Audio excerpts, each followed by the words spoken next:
பெரியப்பா இறந்ததுக்கப்புறம் தான் எங்களுக்குள்ள பேச்சுவார்த்தையே வந்தது. ஷூட்டிங் வந்த இடத்துல இறந்துட்டார். இல்லை, அங்கேருந்து பாடி இங்கே கொண்டு வர்றது பெரிய ஒரு டாஸ்காக இருந்தது. ஸோ பை ரோட் ஆம்புலன்ஸில் வந்து நான் தனியாக இருந்தேன். உடனடியாக அவர் வந்துட்டார். வந்துட்டு இவர் எங்க கூட அங்கே வரைக்கும் வந்துட்டேன். அந்த ஒரு ரூமர் தான் வந்து எங்களை ஆக்சுவலாக. ஆனால் டேரக்டருக்கு ஷாக்காக இருந்ததா நீங்கள் 2 பேர் ஃபர்ஸ்ட் டைம் உங்கள் ரிலேஷன்ஷிப் பற்றி சொல்கிறப்ப? அதுக்கு முன்னாடி நாங்கள் மதுரைன்னு ஒரு சீரியல் பண்ணிட்டோம். ஸோ அதில் என் பேர் சரவணன், இவங்க பேர் மீனாட்சி.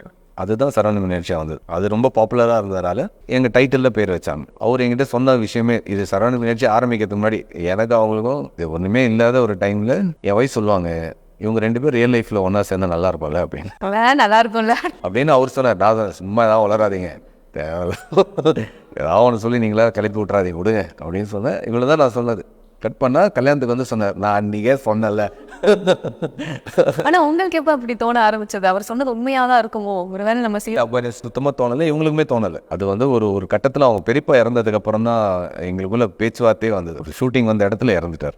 அவர் தான் உங்களுக்கு துணையாக வருவார். ஸோ அவர் ஷூட்டிங் வந்த அன்னைக்கு காலையில் இறந்துட்டார். ஸோ அவங்க பெரியப்பா வந்து என்னை ரொம்ப ரெஸ்பெக்ட் பண்ணுவார், என்கிட்ட ரொம்ப நல்லா பேசுவார். அவர் இல்லாத போது இவங்க ரொம்ப மாட்டிக்கினாங்க. திடீர்னு அவர் இறந்த போது ஒரு சண்டே எந்த இதுவுமே இல்லை. அங்கேருந்து பாடி இங்கே கொண்டு வர்றது பெரிய ஒரு டாஸ்காக இருந்தது. ஸோ பை ரோட் ஆம்புலன்ஸில் வந்து நான் தனியாக இருந்தேன். அப்போ இவர் வந்து மதுரையில் அது இருந்தது.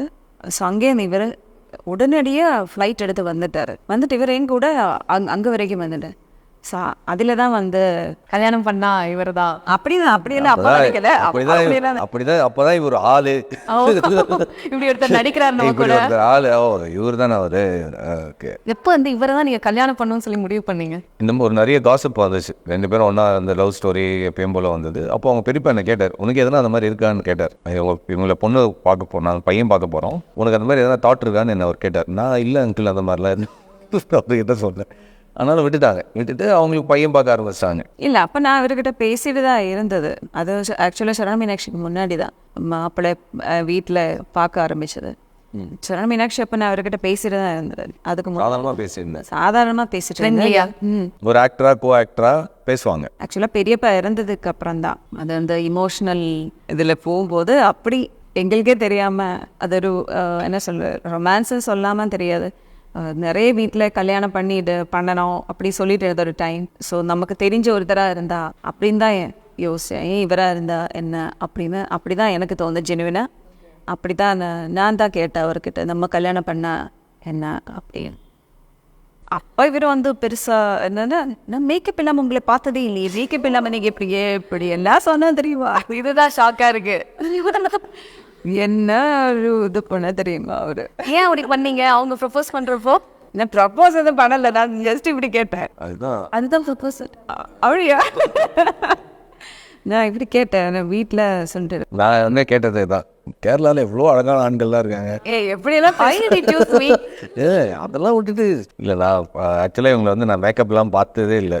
அந்த டைமில் காலையில் வரும்போது மேக்கப் போட்டு தான் மேக்கப்பில் தான் வருவாங்க. அதனால் நான் வந்து ரியலாகவே நான் உங்களை பார்த்ததே இல்லையே, எப்படி இருப்பீங்கன்னு எனக்கு தெரியலன்னு ஒரு நாள் இதுக்கு மேக்கப் இல்லாமல் ஒரு நாள். அப்புறம் எப்போதான் ஓகே சொன்னீங்க?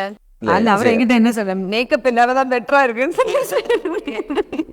மேக்கப்லாம் பெட்டராக இருக்கீங்க, மேக்கப்போட பயங்கரமாக இருக்கு. சரி, அது பல காரணம் இருந்தது. ஒன்று வந்து ஃபேமிலி, எங்கள் வீட்லேயும் வந்து தயங்கினாங்க. என் வீட்டில் என்ன அந்த வீட்டில் தமிழ் யாருக்குமே தெரியாது. யாரையாவது கல்யாணம் பண்ணா போதும் நீ அப்படின்னு தெரியுதுல. எங்கள் வீட்டில் வந்து சுத்தமாக யாருக்குமே எனக்குமே மலையாளம் தெரியாது. அதனால ஒரு கல்ச்சரல் ப்ளஸ் 2 பேரும் நடிக்கிறாங்க. இந்த காசிப்பு அது இருந்தது. இப்போ அவங்க அம்மா கூட தான் அக்கா எல்லாருமே ஃபீல் பண்ண என்னன்னா, நீங்கள் இவங்க கல்யாணம் பண்ணால் அவ்வளோ நாள் இருந்த அந்த காசிப்பு அது உண்மையான ஆகிடும்ல அப்படின்னு தான் இருந்தது. அந்த ஒரு காசிப்பு எனக்கு அந்த ஒரு மேரேஜ் அந்த வீட்டில் பார்க்குற அந்த ப்ரெஷரை அது அது அதிகமானது காரணமே அந்த காசிப் தான். ஸோ அந்த ஒரு ரூமர் தான் வந்து எங்களை ஆக்சுவலாக அந்த சேர்த்து வச்சது. என்ன எங்கள் வீட்டில் கன்வின்ஸ் ஆகிறதுக்கு, அவங்க டைஜஸ்ட் ஆகிறதுக்கு கொஞ்சம் டைம் ஆச்சு. அப்புறம் அவங்களே தான் வந்து பேசினாங்க. தென் அதுக்கப்புறம்